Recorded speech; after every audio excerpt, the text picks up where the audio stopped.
right, let's get going, huh? Let's go, gather up. Come on now. All right, fellas, you gotta remember your body is like day-old rice. If it ain't warmed up properly, something real bad can happen, yeah? Athletes, take your mark. Get set. It's time for the Addict to Athlete podcast. Buddy out there, Coach Lou Robinson here. I want to thank you all so much for downloading, sharing, and subscribing to the podcast. Greatly appreciate you doing so. Jump onto that website, addicttoathlete.org. You'll find all of our backlog podcasts, information about the team, how to become a certified coach for Team Addict to Athlete. And hey, holiday seasons are approaching, so jump in there and grab something from our store. Get you a jersey or some sweatpants or shoot, maybe even some socks. And we've got everything out there, Team Addict to Athlete style. Help represent your recovery at the same time, inspiring others to follow you in your journey. Athlete's got a great guest in studio today. I'm excited to talk to him. We've been talking about this for quite a while, and this individual's become a very strong partner on the team and an advocate for recovery in a lot of different ways. I'm excited to talk today to Steve Riggs, who's been a part of Team Addict to Athlete for several years now. Steve, officially welcome to the podcast, brother. Let's jump into this and tell the listeners a little bit about you, a little bit about how you found Addict to Athlete, and let's talk a little bit about your erasing and replacing moments that have brought you to a pretty interesting period of life. Sure. My name is Steve Riggs. I'm from Phoenix, Arizona, happily. But God's country. Yeah. And Satan's as well. Satan's as well in the summertime. Yeah. Mm-hmm. But I love living in Utah. I've lived here off and on for about 12 years or so. And yeah, I found Addict to Athlete. Driving down I-15, I was going through kind of Lehigh American Fork right about in there. And to this day, I don't even know if it was, I know it was a podcast, but I don't know how I came upon it. And at that time, I was just searching for anything. Mind was busy and loud and noisy, and just life was hard upstairs, if you will. And so I'm just searching, like, what can I do? At the time, you're doing what you think is right. And so you came on the podcast, and just everything that you talk about all the time, erase and replace everything. Mm-hmm. It just absolutely sung to me. And it's one of those, I probably would have swerved off the road because it was it was such a this is what I need. And so I'm listening to it and I'm going, I don't know who this guy is. I don't know where he's at, but I need to find this. And then you said, and then we're here, our office is in Springville. And I went, oh, he's in Utah? Like, okay, what? Great. Even more so I'm going to find him. And, anyways, that was December of 2020. And then I started coming to meetings that January of 2021. Messaged Marissa, I got the meetings. We were at the Jim Copeland's fire sprinkler place at the time. Then their gym, yeah. January 2021, and I have been solid since then. Because I love it. I love what you guys give, brother. I love these podcasts. No, they help a lot. I think it's kind of interesting on like how we find people out there in the world, because you think, is anyone really listening to these? And surprisingly, there really are. And the cool part about that too, brother, is that at that point in time, like you said, there was a lot going on in your mind, and there were some changes that were happening and some stories that didn't have any happy endings quite yet, but you were still present enough to be like, maybe I don't know it all. I might need a little help doing this. And since then, I would say that you've become an instrument in a lot of other people's success too, just simply by showing up. And so tell us a little bit about some of the things that got you, because if you don't mind me sharing, you and I co-run the Addict to Athlete men's group. And, whenever I'm out of town or whatnot, I'll say, hey, Steve, can you cover this? And you do an excellent job about, helping men reshape some of their futures, getting out of their heads a little bit, seeing that like perfection's not required, but investment kind of is. Tell the listeners a little bit about just your own journey. Like your addictions and my addictions are different in ways of chemical dependency versus behaviors, but like at the end of the day, they're all the same. Absolutely. And they hurt just as much, and they can truly wreak havoc in a life if we don't take some kind of stewardship over it. Tell me a little bit about your journey through them hard times that put you into a situation by which you could say, hey, I'm worth the change. I'm worth the investment, but I've got to make it. No one else is going to do it for me. Absolutely. Yeah. So my drug of choice is not like many others. And I would just say, anybody who's listening, it does not matter what your drug of choice is. Addiction is addiction. Mm-hmm. Because some people might listen to me and say, oh, well, so my drug of choice was porn. And they go, well, man, you just don't know about my drug. I don't care about your drug use. I don't care about your alcoholism. I lost my fucking family. And I will cuss. I haven't Go right ahead. No, so the cussing thing is I didn't cuss since I was in 4th grade. And just with the divorce that I'll get to in a little bit, I just said, fuck it. I don't care. Because, and I say that I allowed myself to cuss because describing my addiction, it didn't just hurt. It didn't just suck. It wasn't just painful. I felt like shit about myself. It didn't feel like crap. It didn't feel lowly. All these just kind of nice words. Yeah. I felt like shit about myself. Absolutely. And so I just gave my self permission to just say, let's just say it how it is. And that's a lot of it, Blue, is I have taken the gloves off. I don't care what other people think. I'm a member of the Church of Jesus Christ of Latter-day Saints. And if you listen to this and, oh my gosh, that guy's cussing, screw you. Yeah. I don't care. You're missing the point. We need to take the gloves off. So my story, involved in porn since I was about 15 years old, and had that vice, something to turn to, which then I've learned is addictive, right? For 30 plus years. My spouse at the time, 22 plus wonderful years, my former spouse now, she knew about it. And so I say that there's 2016 to 2019 were my asshole years, where I was just an asshole. There were things at work. There was just a lot of different stuff. I didn't know how to cope. Yeah. I didn't know what it was. Other people have depression. Other people have anxiety. I don't, because the mask that I can put on is squarely secure, looks good. Yeah. It does just great. So I'm fine, quote, fine, Yeah. right?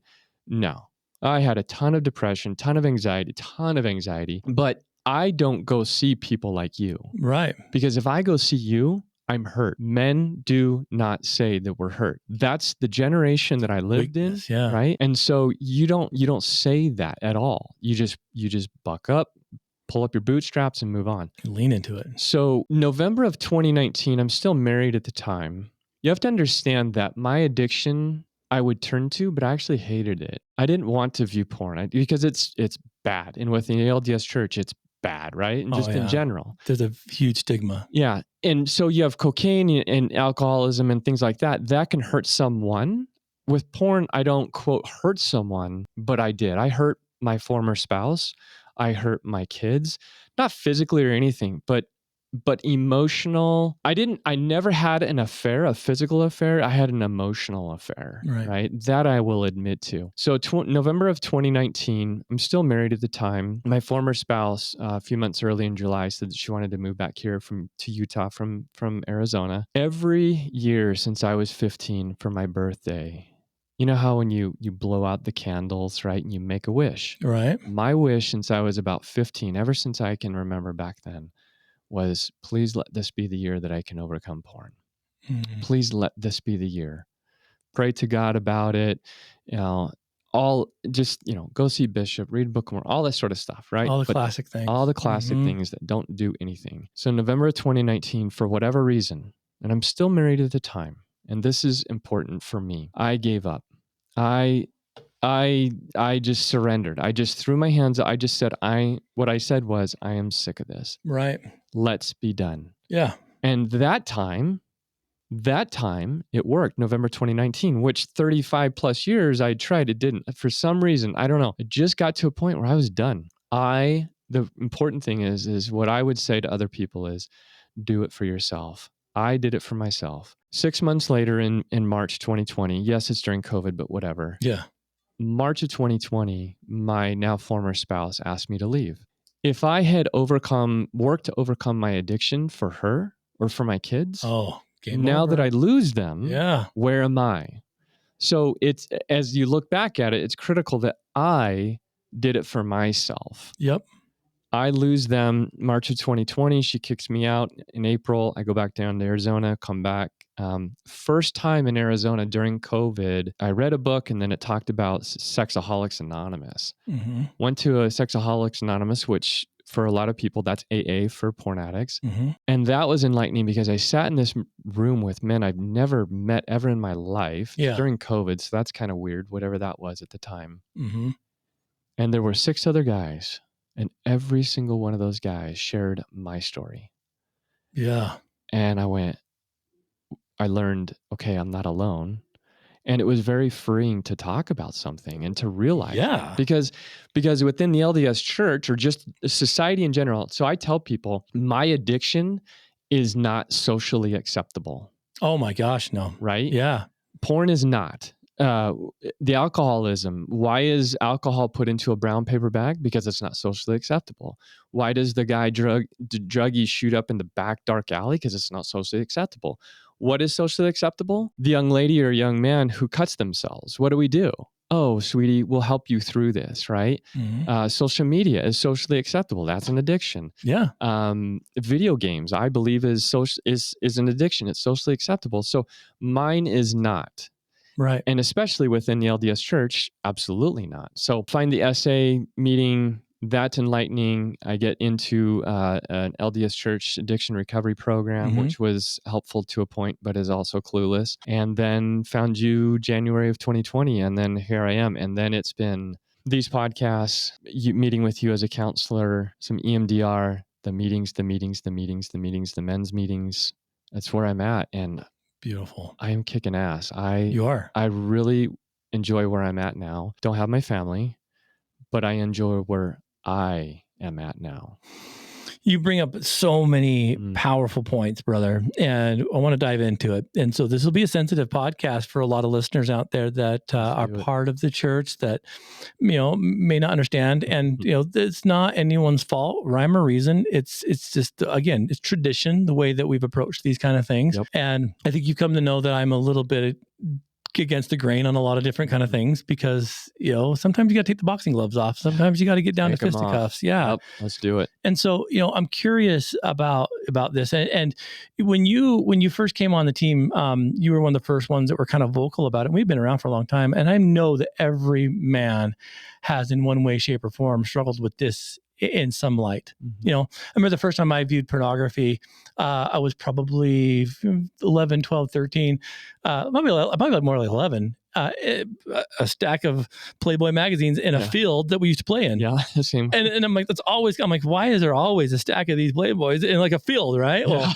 who knows? Yeah. But I remember being like, wow, that's something. And, behavioral addictions are one and the same to a chemical dependency. They affect the same places in the brain.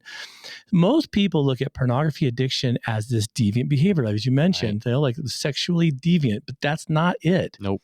It becomes a coping and soothing mechanism, just like the effects of alcohol, heroin, pain medication, whatever. It's, just because it's one mechanism, different than the other, it's the same thing. So most people look at that as being so taboo to talk about and the sexual deviant aspect of it because it's a physical thing. But so is food addiction, and so is shopping. Right? These are things that we have to do to maintain life, just as if our sexuality is. And so people have a misconception on what it is. Yep. But when we taboo it so much that it's painful to talk about because we don't know how to approach it. And that's it right there is because if someone can say, oh, you have a porn addiction and that's taboo and everything that you just said, no one answers back. Mm-hmm. No one just says, so what? Yeah. No one not fights. I don't want to say fight, but I'll just like, tell me about that. What issues do you have about that? Because I'll say that there is nothing wrong with me. That was a perfect medicine for my coping with the shit that was going on in my life at the time. Absolutely. So let's take off the gloves and let's talk about that. But it's just, I think that it's thrown out there as like, well, you have a porn addiction, so therefore conversation ends. You're the problem. You're the problem. Yeah. You're the deviant. There's something wrong with you. You're whatever you are. You're the pedophile, blah, blah, blah. So conversation ends. And no, I'm like, no, conversation's just getting started. Let's go. Yeah, absolutely. And I think a lot of people don't know how to approach it. When you came in, you were talking about this kind of stuff. I'm like, I needed to do some research because although I understand chemical dependency inside and out, upwards and down, I was like, how do I approach the same principles I use for chemical dependency with pornography, behavioral addictions, gambling, shopping, all this kind of stuff, food. And I took about 6 months, almost a year, if you remember. And I'm like, I'm going to start this, but I've got to learn more about it. I got to learn kind of where it's the exact same thing. It is. There's no difference other than it's just a different source. Yeah. And so when we put together the curriculum for the men's program, my goal here was to get people to rise to their own occasion, meaning like we want to go back to the core issues of what's caused it. We want to find out where it came from. And we wanted to kind of like empower through action, so to speak. Mm-hmm. Now, I served as a LDS bishop in the church, several years ago for quite a long time. And, me not growing up in the church and becoming a convert and then becoming a bishop, I thank the high heavens that I was a therapist because I didn't, the blessings I had, brother, was I didn't fall into the traditions of what was supposed to be done. Yeah, glad you did. And the other part was my addictive background. I mean, here's a bishop that literally had addictions of his own. I had chemical dependency, all these crazy things, abuse, all this stuff that happened to me. But somehow leadership was inspired enough to say, this guy might be good in this position. Mm-hmm. And the Lord's like, let me show you I have a sense of humor. Let's call him, right? And I thank my lucky stars that I had that background. Mm-hmm.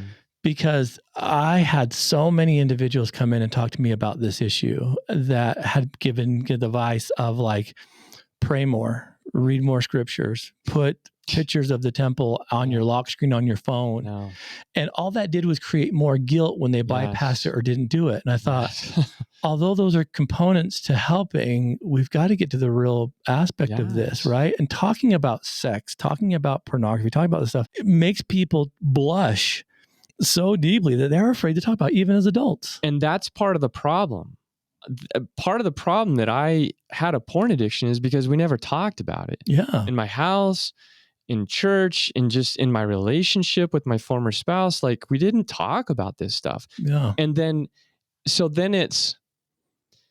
we don't talk about it. So then if I'm really attracted to just sex in general and just other things, then there must be something wrong with me. Well, no, it's honestly in the LDS church, a bunch of prudes, right? That's just my opinion.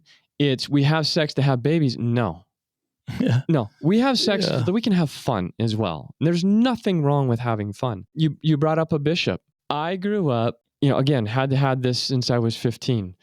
Talked to the bishops when I'm a young man before I go on a mission. Went 2 years without viewing porn, obviously, but also just masturbation and just different things. Mm-hmm. Wonderful. I'm cured with it. No, came back. Life happened and I got right back into it, right? Talk to the bishop. And what is it? Same story. Read the Book of Mormon, say your prayers, pay tithing, be temple worthy, all this stuff. Blue, I am not convinced. Lifelong member, I am not convinced that there is anything in the Book of Mormon that talks about an addiction to pornography, addiction in general. No. And so why? And so then if it's, so here I sit and I'm reading and I'm reading and I'm reading, here comes more shame. There's something wrong with me because the brethren and all these people and every single week and in any meeting that I have with a bishop or a stake presidency and their counselors, it should be the Book of Mormon. There's something, here comes shame. You know what? Anybody listening to this, and I'm a nobody, right? So don't take my word for it. Stop it. Yeah. We should not be divulging anything. There's the term, we have a bishop, a first and second counselor. There is nothing counseling about those three men. You are a counselor, a licensed counselor.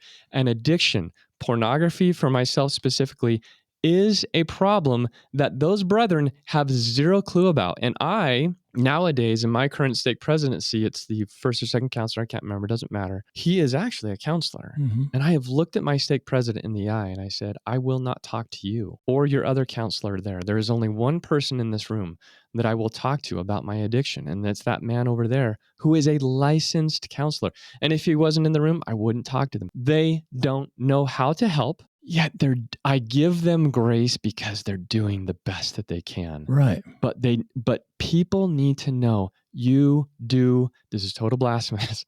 You do not have to take your porn addiction to your bishop. He cannot help you. A Blue Robinson can. an LCSW. There are licensed people who can help you. It is not a bishop. My bishops were carpenters. My bishops were general contractors. My heart goes out to those guys. Right? Yeah, what they a did steep the hill. best that they could with absolutely. me, and they couldn't do it. Well, I think part of it is because they don't know what to do, right? But it's the church who needs to stop it, though. I agree. And there's trainings that we go through as bishops and whatnot. But like when it boils down to some of these things, when you get in a situation where you don't know, the only way to figure that out is to start asking for help, right? Yeah. Now, there's a certain sense of like, well, I've been called, set apart as this position, and I have faith in my abilities, but so many times we try to do it by ourselves, and we can't. Even as bishops, we cannot do this by ourselves. And so I was a firm believer that even though I was a therapist and counselor, I didn't do therapy and counseling with my members. I said, let's get you some help, and I would find the right ones. Bingo. And this was beyond, and I know that this might be a little bit challenging too, but like it went beyond like LDS social services, because my very first counselor was an LDS social service guy, and he was just a student going to BYU. Yep. And I look back at it now and I think he told me and gave me advice for the right things. But once the ball was rolling, he didn't do anything. Yeah. He just sat there, and that was good. That's because it should be me. But, I'd grown up and got my degrees and whatnot. And I knew a lot of people that I thought had very specific, abilities that could help certain people. And so I leaned into those people and referred them out. And quite a few of my members got help through outside resources. Yes. And they did very well.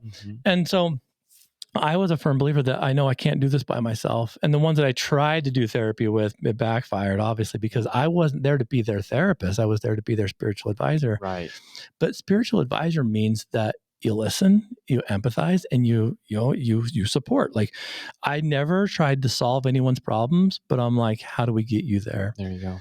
These youth, man, with social media and instant access to pornography through the most random. I found out, Steve, how prevalent it is on Facebook and Instagram and Reddit, things that I never thought would house such crazy stuff, right?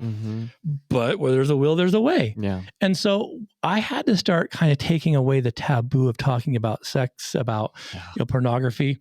And I'll tell you this, I never once counseled the youth on sex and pornography. There's no way a youth would come into my office as a bishop and I'd say, how many times have you masturbated or whatever? None of their business. Completely inappropriate for me to be asking that question. Not just because of like adult versus child, but like that's not my responsibility. No. Does that make sense? No. There were several that came up and talked about it, and I said, well, this is what we can do. Yeah. But I would never start a conversation with like, so how many times do you watch pornography? Yeah. Not appropriate. And in that setting, if I can, one of the things that I learned from Max, from Agents of Recovery, Max and Brock, was shame. In my opinion, from my experience, the addiction, the underlying current is shame. And so if I, as a 12, 13, 14, 15, 16-year-old boy, masturbate, and I, quote, shouldn't, then here comes the same shame starting to set in. What is wrong with a young man masturbating? That is part of life. It's going to happen. It's going to happen. A little bit of a tangent. I worked at a Carl's Jr. when I was in junior throughout high school. Okay. Part of the training. Here is the soda pop machine. You can have all the soda pop you want. All of it. Why did they say that? Because they knew at some point we'd get sick and tired of it. Absolutely. Had they said you can only have just 1 cup a day or whatever, right? Or none at all. Yeah, or none at all. Yeah. I'm going to want to be there. So bring it back to masturbation. And so then you got to hide it. Exactly. And it goes underground. And then you start feeling the shame, the guilt. Yeah. So put that to masturbation. Just let it happen.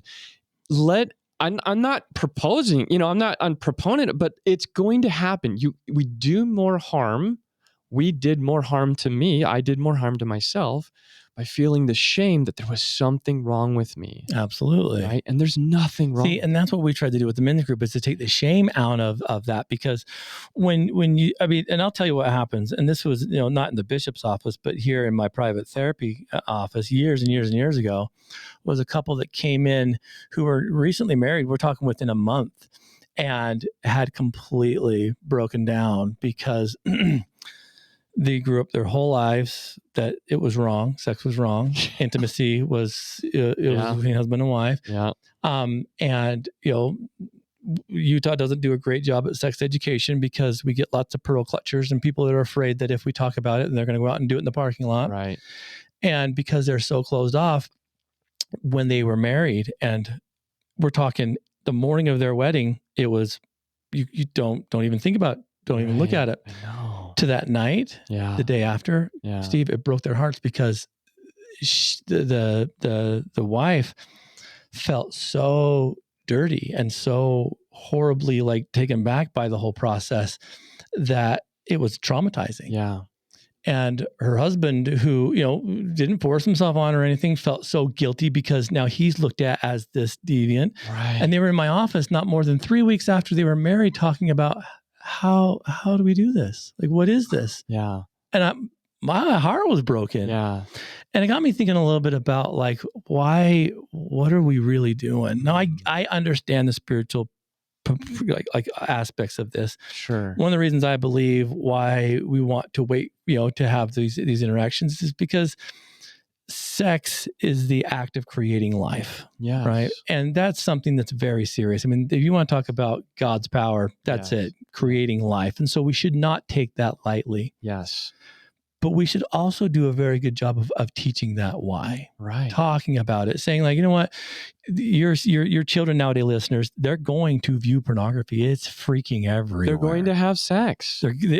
Absolutely. And so we have to look at this as, okay, so, how do we prepare, either the abstinence or the understanding? You've got to talk about it. You have to be willing to have the embarrassing conversations about what it is. Yeah. And to identify it when it happens. And as a parent, to give the permission that I love you no matter what. And even if. Yep.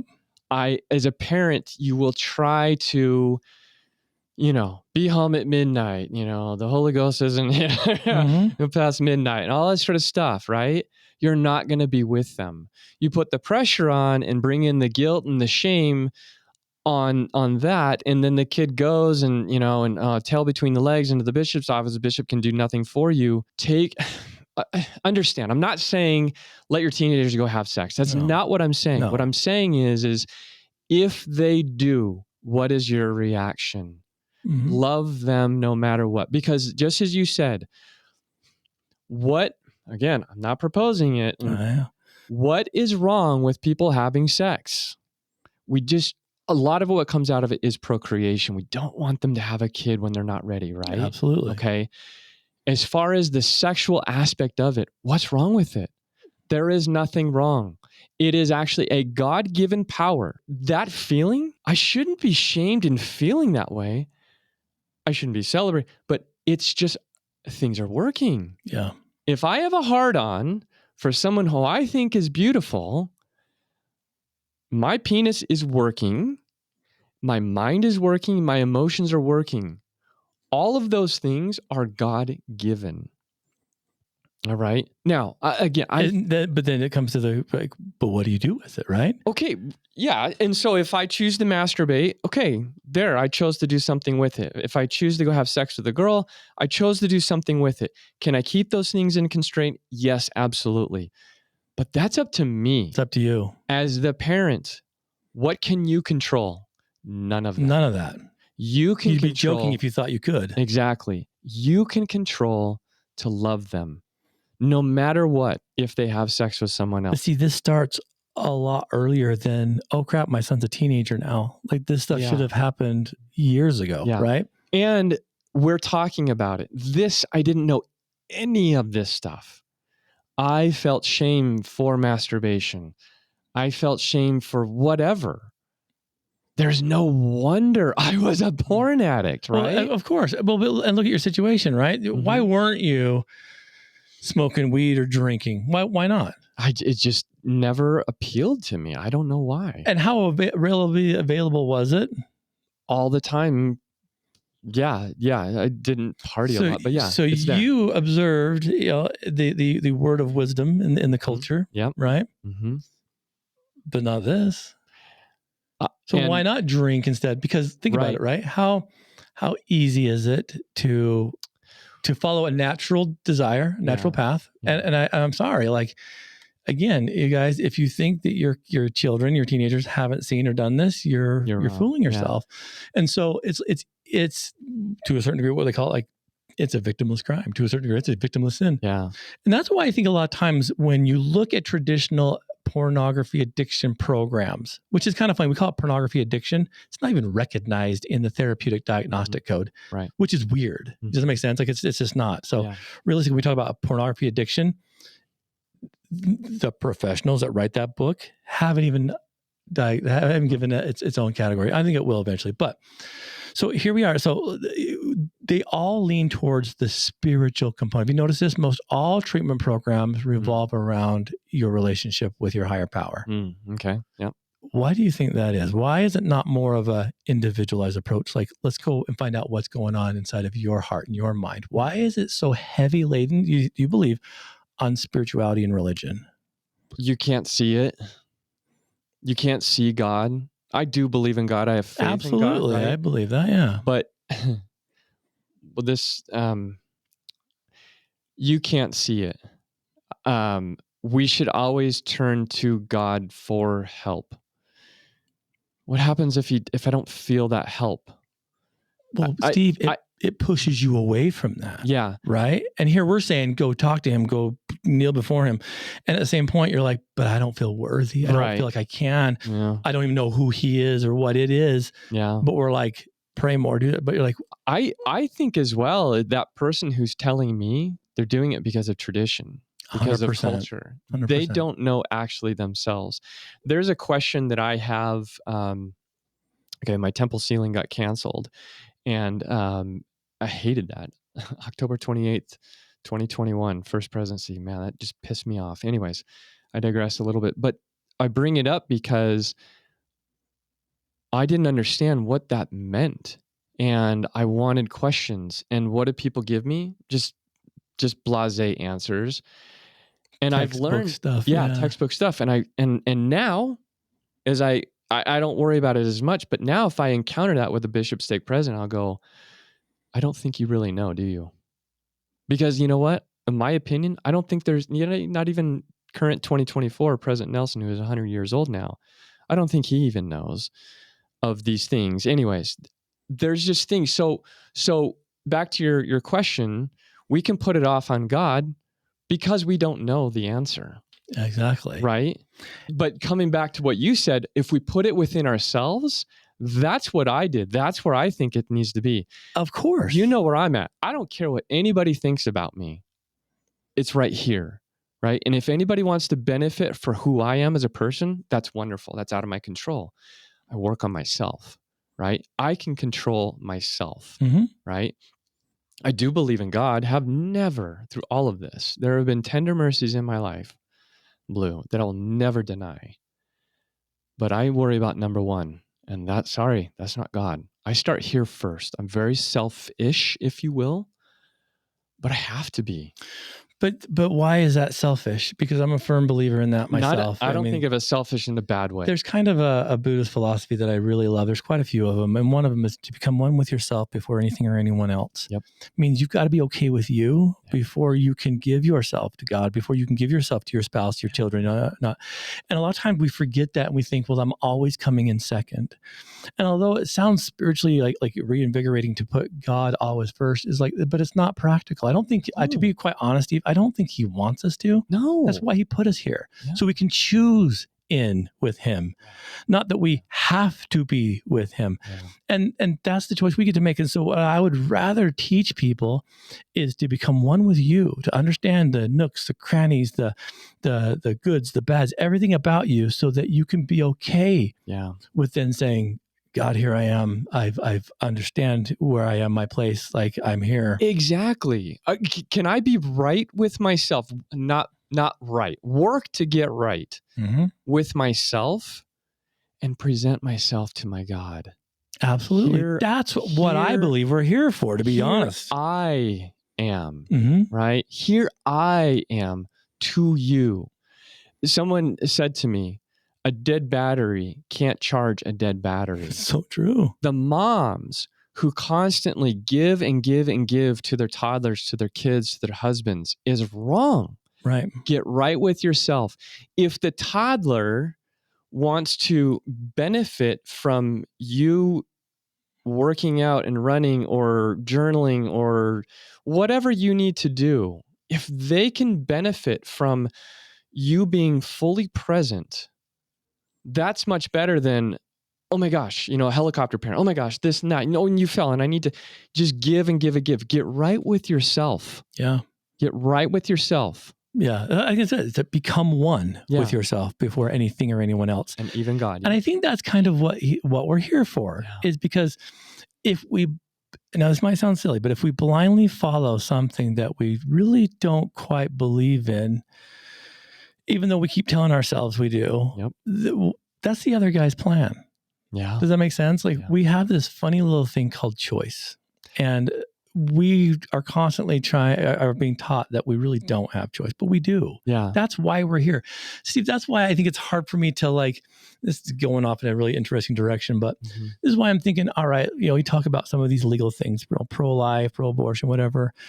I'm a firm believer that you should have the right to choose whatever it is, right? And so I think if we were really as spiritually directed as we wouldn't take away people's right to choose. Yeah. Now, do I agree with abortion? Absolutely not. But am I going to be the one that's going to tell someone you can't do this? Right. That's the other guy's plan. I hate to say that. I am very much pro-life, but I'm also very much pro-choice, because that's why we're here. If you choose to have an abortion because of your own reasoning, then that's between you and God, right? And you get to choose. Yeah. And choose well. Yeah. Not to make this a Sunday school lesson. Does that make sense? Yes, absolutely. So why are we not more pro-choice? We're pro-life because we want life. It's God giving His grace. But on the same breath, like if someone chooses to do something different, they are the ones that must maybe be accountable on that other side. I don't know. Right. Why would I make those choices for them? What's my choice in their abortion, to keep it with that theme? What's my choice in their abortion? To choose to support them in what they think they need to do. It's a hard one. Familial experience that I will never choose abortion ever. Right. Yeah. I'm pro-life. You're right. It's not up to me to poo-poo someone's decisions to do that. I mean, I agree wholeheartedly. No. But again, the shame, right? Absolutely. Just keep that out. Going back to choice, and this doesn't need to be a Sunday school lesson. What is at the heart of the plan of salvation? Choice. What is it? Here I come to poo-poo on the LDS Church again. What is it that I don't hear a lot in General Conference? You're on the traditions, not the authentic aspects of, I guarantee you. What is it that I don't hear a lot in General Conference each April and October? My right to choose, right? There's so much shame in those messages, and I look at it. Why I think that is, though, I think that there's so much love that they don't want people to make those decisions that would consider, a disqualification of what blessings might come. But that's a hard approach. It's not up to them. Yeah, absolutely. I mean, let it go. If you look at it, how hard it would be to God lets all these horrible things happen. Yeah. Because it's our choice. And you don't think that His heart aches? I mean, my heart aches when my kids make bad decisions and choices, right? And I think, how's this going to look on me as a father and all? Oh, well. I remember once there was a kid I was working with at a treatment center, and I was working with his family, and we were getting into some thick things. And the father said, I am sick, because I was pushing him. He's like, you know what I'm really sick of? I'm sick of my son dragging my good name through the mud. And that pissed me off, Steve. Gosh. Your good name? Your good name. Like, your name is not good, sir. Because if you use something like that as a retaliation for your son, you've missed every aspect of who your son is. Yeah. You've missed that boat. I look at that too in us here. When you look at pornography addiction, you look at behavioral addictions, overconsumption, you would pick any 7 deadly sin, right? Whenever we engage in those kind of things, the goal is to learn from those ourselves, right? And to say, you know what? It's like me, Steve, like when I joined the church, I had to get completely honest with myself, 100%. And that's not an easy thing. But I'm like you. I didn't really mind who knew my past and who knew my follies, because that's not who I am now. Yeah. And I remember I was doing a radio interview with a BYU guy, the school, and we were talking about Addict to Athlete and stuff. He started talking about my addictions. He found out I was a serving bishop. He's like, he literally like put his hand over the microphone and said, "Does your congregation know this?" And I'm like, they better know this.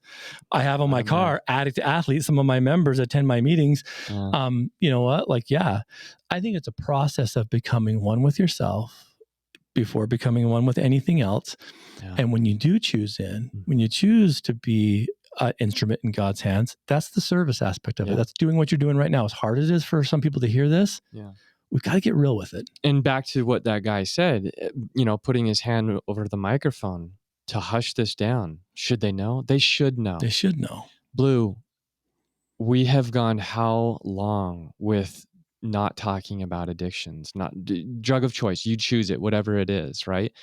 Mine is pornography. The gloves need to come off. We need to stop.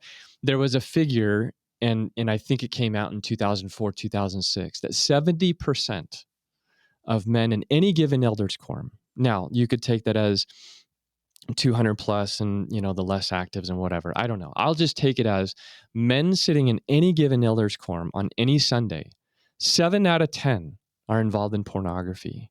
Okay. That's deplorable. Men, what happens then? And that is... the suffering in silence. Yeah. That is the counselor. That is everybody out of 10. 7. All right.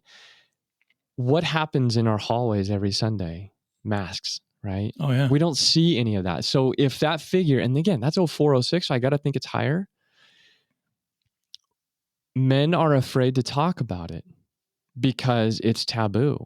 And that's what a lot of what I do is the gloves need to come off. Let's talk about this stuff.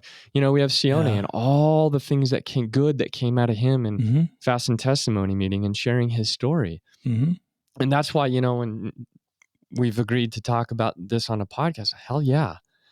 Men need to wake the hell up. Yeah. I lost my best friend of 23 years because I didn't wake the hell up. I kept saying, I don't have a problem. And it wasn't just the porn. It was the depression. I felt like shit about myself. It was the anxiety of the work projects. And are we going to be able to put food on the table? And that's up to me. And I never owned that, right? Right. So men need to wake the hell up that we have issues. We can talk about this stuff. That's what I love about the men's group is, when you're not here, I just open up talking and I go, what are we working on? I love it. Right? Let's talk. We need to talk. I run a lot have run a lot with a lot of different running groups. Just it's mainly guys getting together. But even when women are in those running groups, what do we talk about? We talk about life. Absolutely. My friend Bart Lee in American Fork, and he shared about how he saw his brother. He had an inkling to go visit his brother, went to the family cabin, opened up, just kind of peered through the blinds. His brother had the gun in his mouth. Oh, my God. That inkling was the Spirit talking to him. Go check on your brother. A gun in his mouth. Since then, Bart has opened up. There needs to be more of this. Men who are listening, I would say you'll lose your wife and your kids. If I did, why not you? Right? I was one of that 70%. It's higher now. Wake the hell up. You've got issues. Just own up to them. Please don't go see your bishop. He can't help you. Talk to other men. Talk to men at work. Talk to people that you go work out with. Just open up, because we need to open up and talk. There's resources with Addict Athlete. Oh, by the way, everything that is here at Addict Athlete, one of the things that has helped me, it's all free. It's all free. It's all free, right? We have to wake up, because we're losing our families to addictions. We're losing our families in general because we don't own the fact that we're hurting. We continue to put our masks on. I would take it one step further too, Steve, and say, talk to your bishop about what you're doing. Okay. You know what I'm saying? Like, talk to him, say, and this might be a little bit challenging too. Instead of going in and saying, oh, I've got this problem, I have no idea what to do, start doing something. Go talk to your bishop, tell him about what you're doing. Let him be your spiritual advisor and not your problem solver. Thank you. Because that's a hard thing to do. I was going to say, let him keep with the spiritual. Absolutely. That's their job. Yeah, is to say, hey, you know what? You're being watched. You're being seen. Like, we love you. We're praying for you. You're doing this. I think sometimes we put bishops in a role of being the problem solver, and that's not their job. You know, like, I remember a family coming in and saying, Bishop, can you go talk to our son? Tell him he needs to come to sacrament meeting. I said, absolutely not. I will not do that. I said, you know what? If he's not coming here, there's a reason. What's the reason? And they're like, well, he's just being rebellious. I'm like, well, what's that behavior telling you, right? Yeah. And we had to get kind of real about it. Like, it's not my job. Yeah. My job is to say, we're here, we'd love to have you. Yeah. But, like, you know, that's not my job. Yeah. And so it's about doing things for yourself and then sharing it. That whole concept of being able to share your message. There's a reason why the adversary works so hard on men, specifically with pornography, is to get in their heads that they're worthless, that they're worth nothing. And it works beautifully. Yep. And so just know that when you're trying to make those changes, he's gonna work extra hard on making sure that you don't, because he's gonna lose you. Yeah. And so I would say, talk to your bishop once you've started leaning into what you need to do to change. You guys, you know what you need to do. Yeah. Right? Pornography is not about sex. It's a self-soothing mechanism, just as alcohol soothes the mind, as heroin soothes the body. It's the same thing. But if we clutch our pearls and we make it about sex, then that's not about the person. That's about you. It's about, and so I would say that it's super important, like you said, to start doing yourself, because losing your family, losing your spouse, that's all very hurtful. But to lose your own life, Steve, you know how many men take their own lives?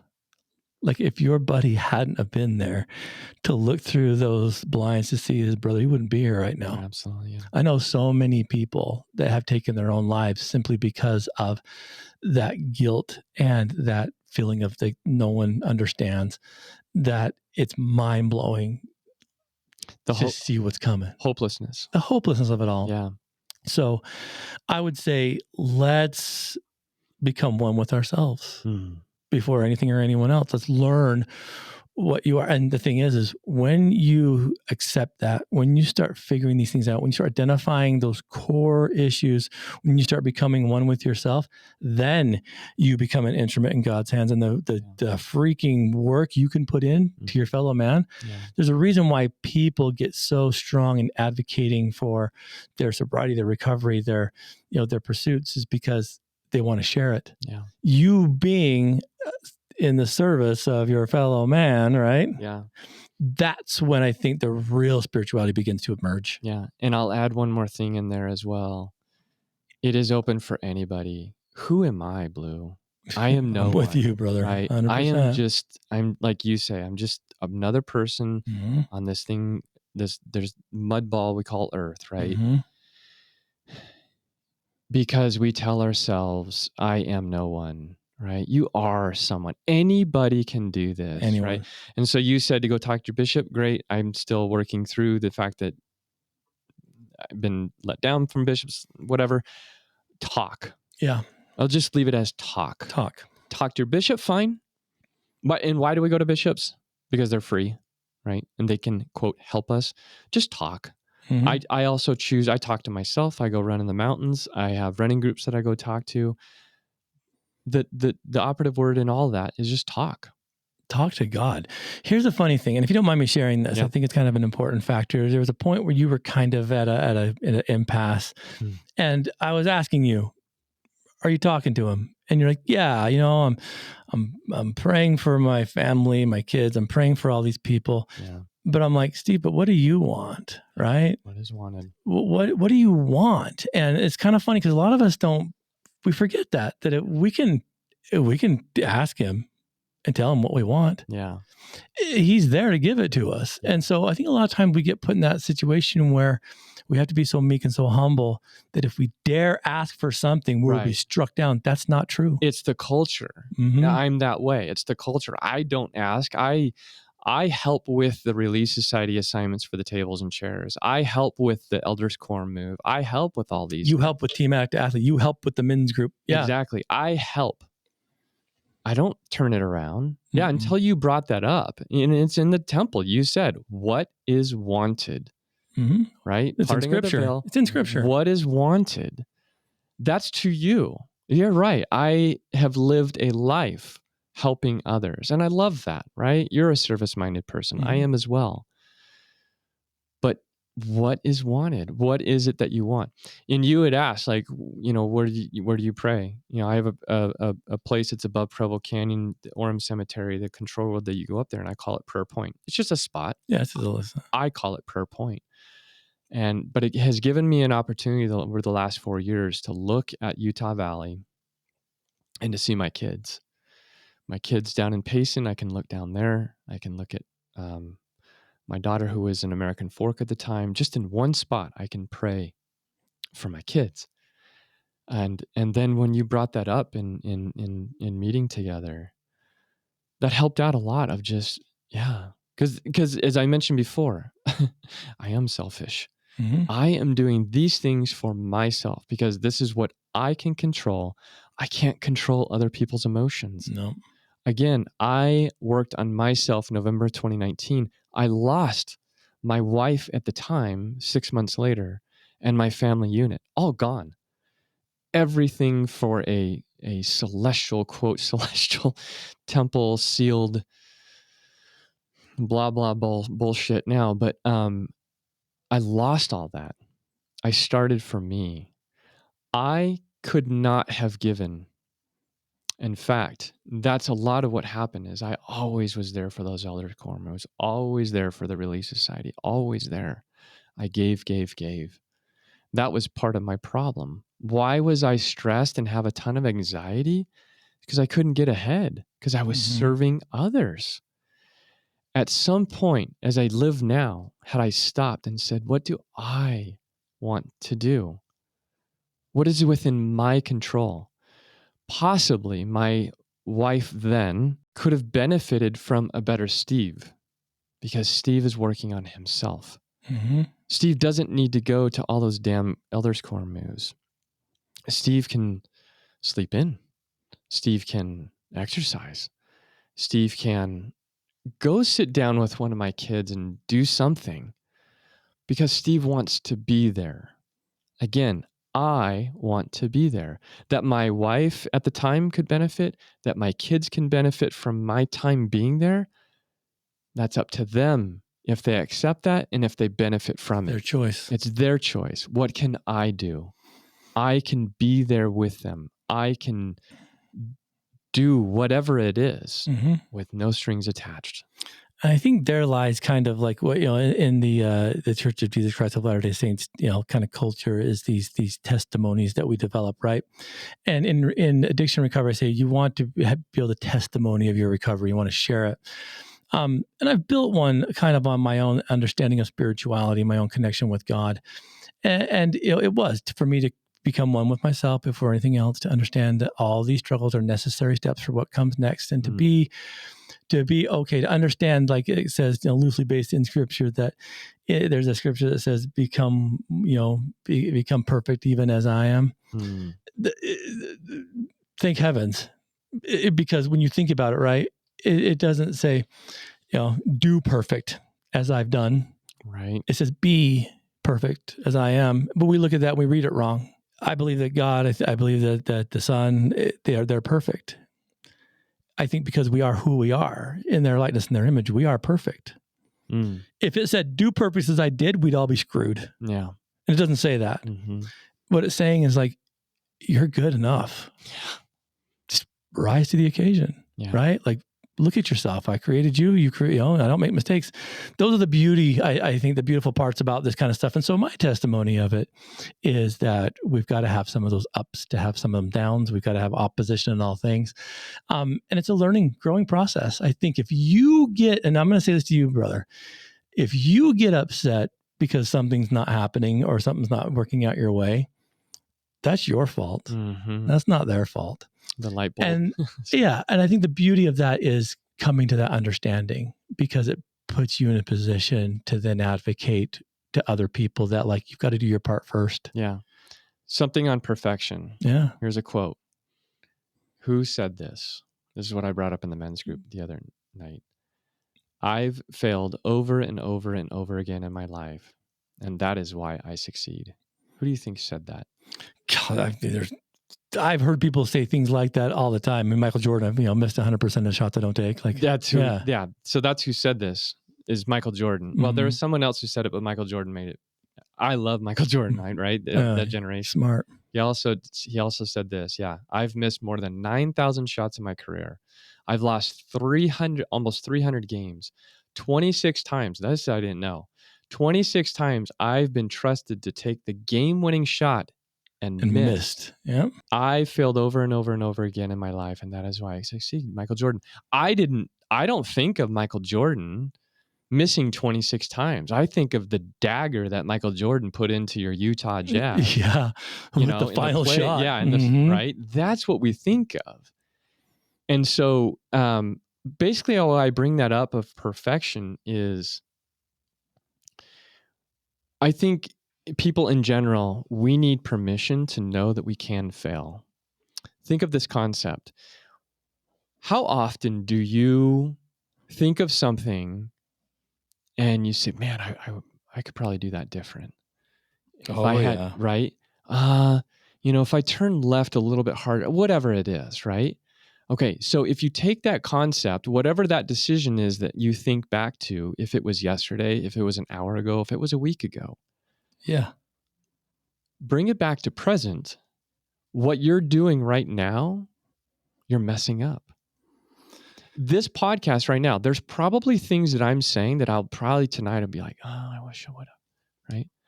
I have learned to give myself permission that I am doing the best that I can, even though I am messing up all the time. I love it, Steve. And that released a lot of pressure in me. My current bishop, that's one of the things that I tell him, look him right in the eye, and I tell him, Bishop, you are messing up so big right now. And I can share with you why, but it doesn't matter, because I know that you are doing the best that you can right now. And that's just fine. It's probably a hard thing to wrap their heads around. Yeah. That's a beautiful thing because too. They're the bishop, right? Yeah. But what does that mean? I mean, I'm with you on that, when Marissa and I went to a conference a couple of years ago, we listened to this lady who gave one of the most profound quotes that I love. And it's funny because it's usually attributed to like Nelson Mandela, but he didn't say it. She did. Her name's Marianne Williamson. And you've probably heard this before, but I think it goes into what we're talking about. And I get kind of weepy when I read this. I'm going to do my best. She says, our deepest fear is not that we are inadequate. Our deepest fear is that we are powerful beyond measure. It is our light, not our darkness, that most frightens us. We ask ourselves, who am I to be brilliant and gorgeous and talented and fabulous? Actually, who are you not to be? You are a child of God. You playing small does not serve the world. There's nothing enlightening about shrinking so that other people won't feel insecure around you. We are meant to shine as children do. We are born to make manifest the glory of God that is within all of us. It's not just in some of us, it's in everyone. And as we let our own light shine, we unconsciously give other people permission to do the same. Yes. As we are liberated from our own fear, our presence automatically liberates others. Oh, that last powerful words, don't you think? And I think that's it. I think at the very end of all of this kind of stuff is that if we're made to feel inadequate because of our addictions, because of our shortcomings, That's what they say. That's what they say. What happens, right? Yeah. It's because there's a reason why, if you believe in God, you must believe in the adversary, because he wants you just as bad. Yeah. And he knows that, and you've heard me say this, that each of us in our own right have the ability to change up to 70,000 lives. Mm-hmm. That's a lot of lives that he wouldn't be able to keep in darkness. So you need to be able to rise to the occasion, to step up and say, I'm taking it back. Become one with yourself. Period. Then let God truly work the miracles of life. And it's simply by you being present. Yeah. So there's a lot to this, brother. Not where I thought the podcast was going, but I appreciate it because like Sunday school I think a lot of men are going to need to listen to this, because, and a lot of everyone is, because it's not about the mechanism of sin. Choose your own sin. It could be eating, shopping, smoking, whatever. Yep. At the end of the day, it's between, you becoming greater than, so that you can serve, the people that need to know how you did it. Yeah. That's what it's all about. It's about the athlete becoming the coach. Yeah. So, final thoughts, brother. I would just, one of my biggest messages that I have learned is, men, wake the hell up. I like it. Stop lying. Take the mask off. You're hurting. You don't know how you're going to make the finances work. You might lose your house. You're doing the best that you can to raise your kids. One of the memories I have is driving through Springville. It was right after the divorce. And I saw a dad outside throwing a ball with his kid. I've lost my family at the time. Kids hate me. And I wanted to pull over and just say, please don't. Don't spend this time with your son right now, throwing a ball, teaching him how to throw a football. Don't do it. Because if you continue to lie to yourself, continue to lie to the fact that you have problems, you're overwhelmed, anxiety, depression, it's in you. It's in all of us.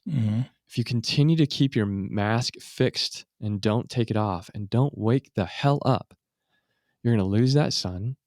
Someone's going to get into his head about how you're worthless, whatever you are. And this throwing of the football, he won't remember. Yeah. In fact, the times that you took to spend with him, he might regret you for it. That's currently where I'm at right now with my kids. Last 4 years, it's getting better. But man, we need to wake the hell up. We have issues, and just talk. If you want to go talk to a bishop, fine. But just talk. Go talk to the guys. Go talk to... I wouldn't say to go talk to your wife, fine, yes, right? But understand that kind of what you said as a counselor, you're a spiritual leader. Your wife cannot help you. No, that's the hardest part. Cannot help you. Just go talk. And if you talk to her, or talk to the guys, or talk to the bishop, know that you're starting a process of talking. But at some point, get to you as a Blue. Get to a counselor. Get to people, and be open to the fact that you need help. You need help. I needed help. Who am I? I'm nobody. I'm just Steve, right?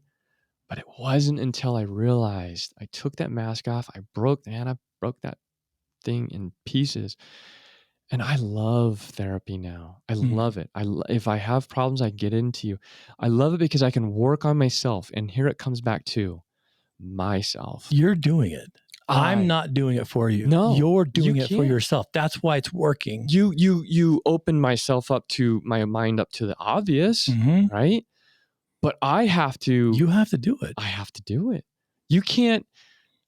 I love what Dr. Paul said at some point, or maybe you said in the podcast, but you said, well, I learned from him. So it all really goes back to him anyway. Think of some couple, husband and wife, that you have come in to your office and they just download everything, just vomit everything out to you. And you say, you know what?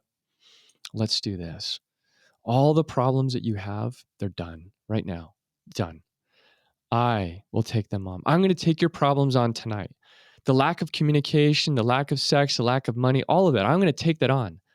And then you times that by all the clients that you have. You can't, as Blue Robinson, can't do that as a counselor. I tried. And it doesn't work. You can't. Mm-hmm. That couple, when they leave your office, has to take that with them. Mm-hmm. Your wife cannot help you. You have to take stuff on yourself. If she stays married to you, if your kids continue to love you, that's up to them. All you can do is work on yourself. The residuals of you getting better and realizing your shit and working on it, anything else that comes after that is extra. It's you choosing in on yourself. Get worth Choose. it. Yeah. Choose. We're not understanding it. Choose yourself. Choose yourself. And that sounds kind of crazy, but if you choose yourself, you're not choosing to excuse the behavior, to validate the use of porn or substances. You're choosing that you want something better, a more excellent way. And if you work on yourself, this is the interesting thing. You brought this up a couple weeks ago and I said, bingo, that's it. It's not about the addiction. It's not about the sex. It's not. It's about what's going on inside. It's the shame. It's the guilt. It's all that sort. I think, as I have worked on myself and realized these things, I don't have the desire to view porn. Exactly. Right? Someone with alcohol, and it's important that my addiction is about sex. Can I never have sex with someone again because I have an addiction to porn? I can't. I don't want to do that, right? No. Right.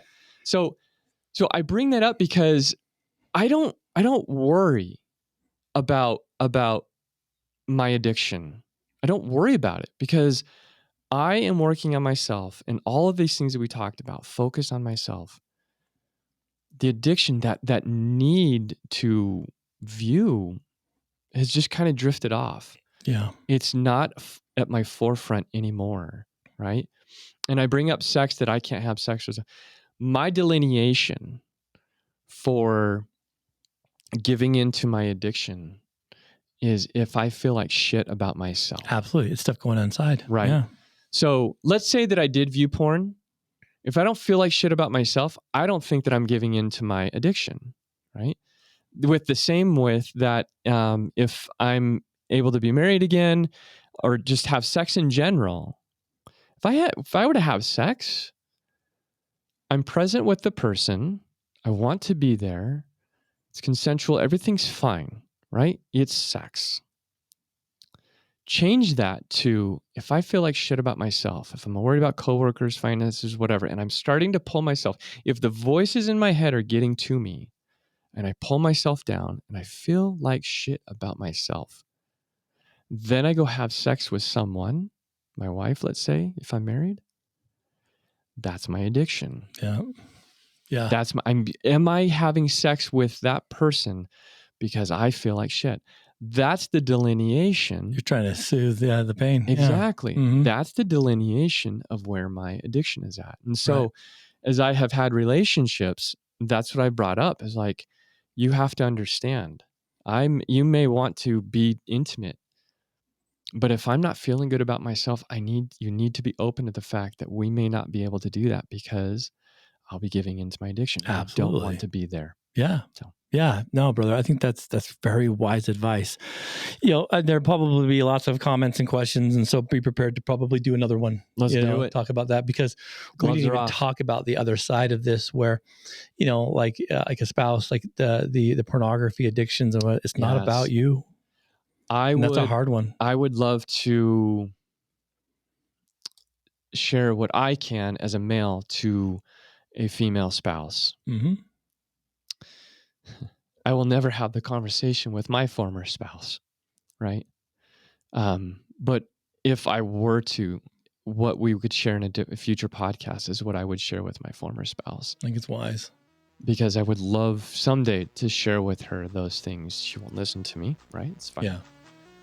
But I can share my perspective for other women. And a little teaser for that is it's not your fault. No, it's not. So, but let's do it. And it's not about you, which is even harder, which is hard too. But you're right. That's hard to. And maybe we do. Maybe we reel in Sione for that conversation too, because I think it might be a good one for the listeners at large. So you've been well fed today. So please share this podcast with anyone that might be struggling with these kind of issues. Steve brought up our men's group. It's an open, free community group here in Orem, Utah, at Addict Athlete's home base. Check out the website, Addict2Athlete, to find out more information about that. We'd love to have you be part of this. And, again, you're not doing this alone. You got a team behind you. And as always, do your best to turn your mess into your message.